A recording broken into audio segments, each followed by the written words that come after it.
सूरतला असा एक unique waterfall जिथून ट्रेन पास होते.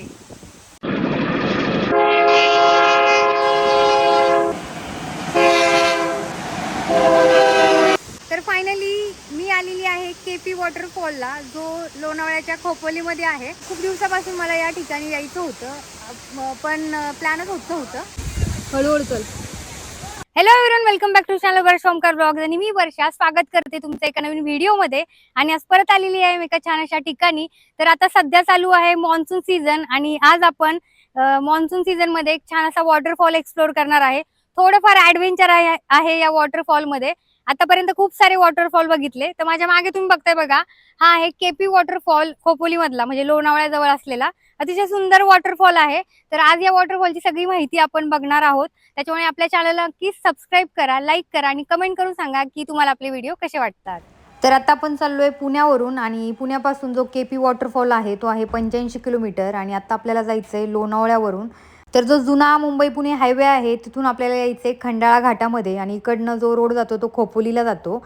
आणि तिकडनं गुगल मॅपवर केपी वॉटरफॉल हे लोकेशन टाकायचं. आणि बघा, हे आहे झेनिथ विलेज. तुम्ही इथे येऊन पोहोचता तर इथं आहे एक दत्त मंदिर. तुम्हाला लोकेशन सापडलं नाही तर तुम्ही दत्त मंदिर कुणाला पण विचारा, आणि दत्त मंदिराजवळ आल्यानंतर तुम्ही इथं तुमच्या गाड्या ज्या आहेत त्या पार्क करू शकता. आणि इथून तुमचा जो ट्रेक आहे तो चालू होतो. जर तुम्हाला शॉर्ट आणि छोटा ट्रेक करायचा असेल तर इथं झेनिथ वॉटरफॉल पण आहे, तो पण ट्रेक तुम्ही करू शकता. जर खूप सारा पाऊस असेल तर जो केपी वॉटरफॉल आहे तिथे जाणं टाळा, कारण की पावसाळ्यामध्ये तिथं खूप मोठे मोठे दगड आहेत आणि थोडं रिस्क पण असू शकतं. तर थोडा कमी पाऊस झालेला म्हणून आम्ही या ठिकाणी थोडं दर्शन घेतलं आणि आमच्या ट्रेकला सुरुवात केली. तर 4 ते 5 किलोमीटरचा ट्रेल आहे, आणि आता आपण स्टार्ट केलेला आहे. 10 मिनटं झालेत दत्त मंदिरापासून पुढे आल्यानंतर. तर आता बघूया, इकडे दिसतोय बघा. तर इकडे बघताना तर जवळ वाटतोय, माहीत नाही आता किती वेळ लागतो ते. खूप सारे व्लॉग बघितले, 1.5 तासाचा ट्रेक आहे. बघूया आता. आता किती वाजलेत ग? 9:30-10 वाजले असतील. पूर्ण जंगलातनं ट्रेक आहे बघा हा.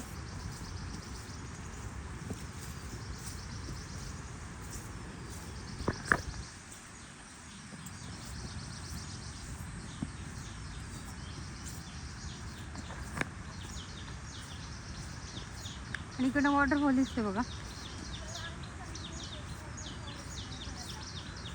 तर हा ट्रेक करताना आपल्याला कातळात कोरलेल्या दगडी पायऱ्या लागतात. त्या पायऱ्यांना 5 पावली असे म्हणतात. गावकरी किंवा स्थानिक लोक असं सांगतात की 5 पांडवांनी या ठिकाणी काही वास्तव्य केलेले, म्हणूनच या पायऱ्यांना 5 पावली असे नाव पडले. तर 10 ते 15 मिनिटं चालून बघा, या ठिकाणी हे असं एक भिंत दिसते आपल्याला. बघूया आता ह्या पायऱ्या कशा आहेत. तर बघा, थोडासा रस्ता जरा वर चढ आहे, त्याच्यामुळे दम लागल्यासारखं होतंय. एकदम जपून गेलं पाहिजे, कारण दगडाच्या खाली साप वगैरे पण असण्याची शक्यता आहे. आपल्यासोबत बघा हे 2 ट्रेकर आहेत. हॅलो हॅलो आकाश. हॅलो आकाश. हॅलो प्रतीक्षा. हाय तर बोल. हाय. त्याला काय पकडून आणलं का? डास आहे इकडे. हां हां. अरे बापरे, पायऱ्या सुरू झाल्या, जरा धगधग. हा ना, हे ब्लॉग मध्ये काय नाही. तर इकडनं आलोय आपण बघा, आणि इकडे जायचं आपल्याला. असं थोडंसं रिस्की आहे, तर बघूयात आता. फोन वगैरे आत ठेवू सगळं आपण. जायचं आपल्याला असं थोडंसं रिस्क. हा का? आणि तू एकदम ऍडल्ट, एकदम म्हातारा का? स्वतःला शाळा समज. मिनटं चालून आपण आलोय त्या स्टेअर कम्प्लीट करून इकडं. आणि प्रतीक्षा, कसं वाटतं मग तुला? मला असं वाटतंय की आपण खूपच इकडं हो, इकडं हो, या साईडला हो. मॉन्सून ट्रेक करायला खूप लवकर आलोय आपण. आता अजून किती मॉन्सून राहिलाय. कारण की रेड अलर्ट सांगून इकडे बघ ना, ऊन येतंय. काय करायचं? हे स्टेअर हे करताना ये खूप भारी है। हमारी कितनी भी लंका लगी हो, हम पहले वीडियो लेंगे, है ना वर्षा? म्हणून माझ्यासोबत इकडे बघ ना. येत नाही. असं ते जे आम्ही येतो ना. जे लिमिटेड आलो तर आहे. आपल्याला फक्त 2 लोकांचीच गरज असते वर्षा. बरोबर आहे की बरोबर नाही? आहे. पूर्ण गर्दीची गरज नाही आहे. इथे सावळ्या घाटपेक्षा पण डेंजर आहे. तर या वॉटरफॉलला जाताना बघा आपल्याला ह्या अशा ज्या दगडाच्या स्टेअर्स आहेत या वरती चढून जायचं आहे. तर पावसाळ्यात म्हणजे खूप सारा पाऊस असेल तर ह्या खूप निसरड्या होतात, त्याच्यामुळे इकडनं आपल्याला सांभाळून जावं लागतं, कारण की जर सरकलं तर खाली तुम्ही पडू शकता. त्याच्यामुळे हे थोडंसं रिस्की आहे. त्याच्यामुळे इकडनं जाताना थोडंसं हळू जा आणि चांगल्या ग्रीपचे शूज घाला, म्हणजे तुम्ही घसरणार नाही. तर स्टेअर्स चढून आपण वरती येतो या ठिकाणी आणि इकडनं सरळ आतमध्ये जो रोड आहे बघा तो के पी वॉटरफॉलला जायला आहे. तर इथे छान आम्ही फोटोशूट वगैरे केलं आणि वातावरण एकदम क्लिअर होतं. आज अजिबात पाऊस नव्हता. गेले 2-3 दिवस खूप सारा पाऊस पडला, पण आज काहीच पाऊस नव्हता.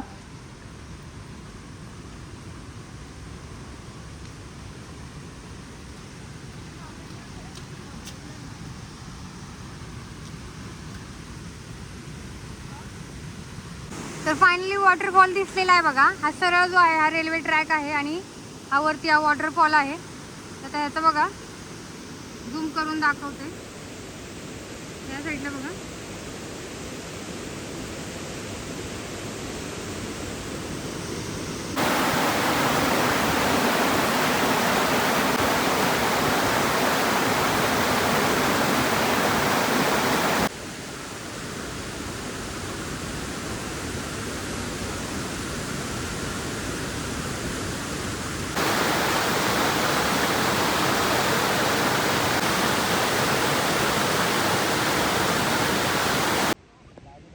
आम्हाला सांगायला.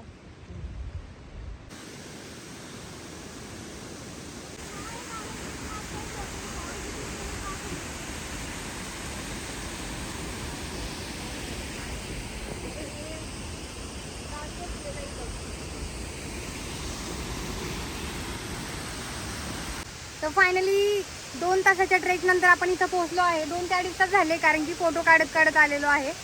आणि बघा तर रस्ता खूप खूप म्हणजे खूप डिफिकल्ट आहे. जो रस्ता आहे बघा ट्रेकचा इतका डिफिकल्ट आहे. मोठे मोठे दगड आहेत, खूप म्हणजे खूप.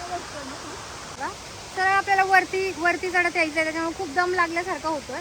तर जितका वॉटरफॉल सुंदर आहे तितका ट्रेक पण खूप अवघड आहे.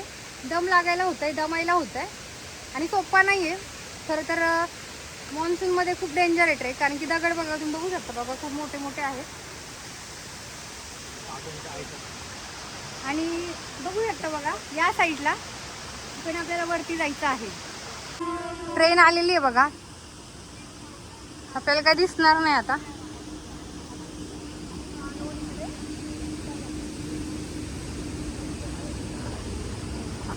तर आता इकडे ट्रेन आली आहे पण दिसणार नाहीये.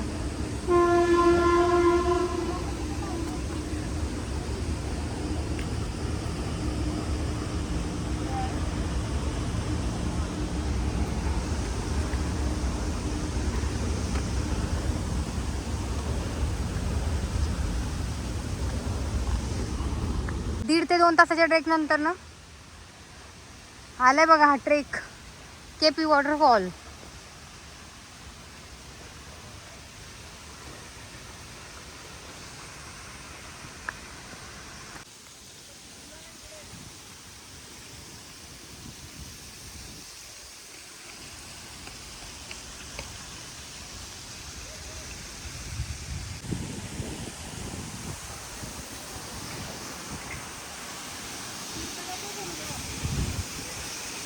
तर फायनली मी आलेली आहे के पी वॉटरफॉलला, जो लोणावळ्याच्या खोपोलीमध्ये आहे. आणि तुम्ही बघू शकता बघा या साईडला पण एक टनल आहे आणि या बाजूला पण एक टनल आहे आणि हा आहे रेल्वे ट्रॅक.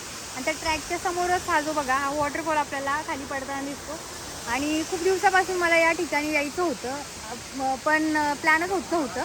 जर तुम्हाला आपल्या चॅनलची व्हिडिओ आवडत असतील तर आपल्या चॅनलला नक्की लाईक करा, शेअर करा, सबस्क्राईब करा आणि कमेंट करून सांगा की तुम्हाला आपले व्हिडिओ कसे वाटतात.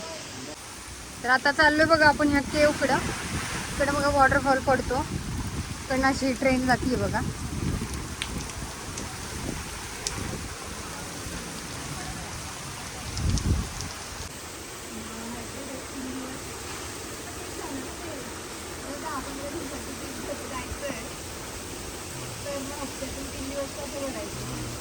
आता आरामात 15 दिवस जात होती बाहेर.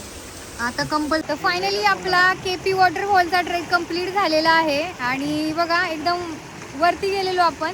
तिकडे आता खाली उतरून आलेलो आहे. तर किती वाजलेत आता आकाश, किती वाजलेत? 6 वाजले. बापरे.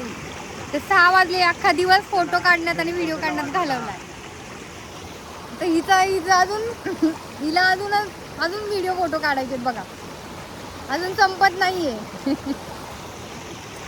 तर अशा प्रकारे आमचा हा केपी वॉटरफॉलचा ट्रेक खूप छान प्रकारे कंप्लीट झालेला आहे. तर आपल्या चॅनलला सबस्क्राईब करा, लाईक करा आणि कमेंट करून सांगा की तुम्हाला आपले व्हिडिओ कसे वाटतात.